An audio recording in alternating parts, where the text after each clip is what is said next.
না, আমরা পদত্যাগ করবো কি জন্য? আমরা তো মনে করছি যে আন্দোলনের পরে, জুলাই আন্দোলনের পরে ত্রয়োদশ জাতীয় সংসদ নির্বাচন অনুষ্ঠিত হয়েছে এবং এই নির্বাচনে দেশের সব পার্টি তো অংশগ্রহণ করেছে, কোনো পার্টি তো বাদ নাই, অ্যাকসেপ্টিং আপনার একটা দল আছে তারা ভোট দিয়েছে। তো সেক্ষেত্রে আমরা তো শপথ দিয়েছি, বিএনপিও শপথ নিয়েছে।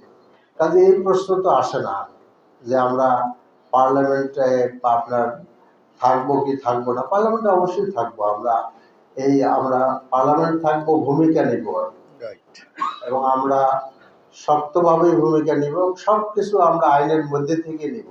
নায়াসিনামাইড ও স্যালিসাইলিক সমৃদ্ধ লিলি ফেস ওয়াশ যা ফেসের ডেড স্কিন সেল দূর করে দেয় দ্বিগুণ ফাস্টার ব্রাইটেনিং। এটা ভিতরে হবে এবং বাইরে হবে। আমরা চাই যে আমরা যেন ভিতরেই ভূমিকা পালন করে কাজটা শেষ করতে পারি। রাস্তায় তো বহু হাঁটলাম, জেলে থাকলাম, আয়না ঘরে থাকলাম, আপনারা 17 বছর বাইরে থাকলেন, আপনারা ভারতে থাকলেন, এখনো এই পার্লামেন্টে একজন দুজন সদস্য এবং একজন আছেন, কমপক্ষে একজন, যার হাজবেন্ডকে এখনো আপনার পাওয়া যাচ্ছে না। এবং আপনি দেখেন যে আসলে এই গুম খুনের বিষয়টা কিন্তু কোনো দলের সাথে লিমিটেড ছিল না। আপনি দেখেন যে ইলিয়াস আলী কি তাদের লোক না? তাদের তো নেতা। তো কই সে ইলিয়াস আলী? চৌধুরী আলম কোথায়? আপনার সালাউদ্দিন কাদের সাহেবের ছেলে হুম্মাম কাদের, ওয়াজি নট আয়নাঘর। কাজে শুধু আরমান যে আয়নাঘরে ছিল তা না, আয়নাঘর থেকে ফিরছে হুম্মাম কাদের, ফিরছে বেশাকে, আরমান ফিরছে, হ্যাঁ, কিন্তু বাকিরা গেল কোথায়?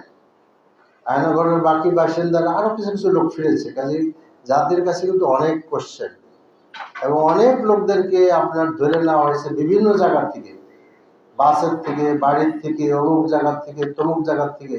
এত কিছু ত্যাগ, এত রক্ত, এত কিছুর বিনিময়ে এই জাতি যদি আসল পথে না হাঁটতে পারে, এর থেকে দুঃখজনক ইতিহাস বোধহয় হবে না। আর ইতিহাসের পাতায় তো এগুলো লেখা থাকবে এবং আপনারাই লিখবেন এবং সেই লেখায় সম্ভবত রাজনৈতিক দলগুলোকে ক্ষমা করার কোনো সুযোগ থাকবে কিনা আমি জানি না, সেই উত্তর আপনারাই দিতে পারবেন।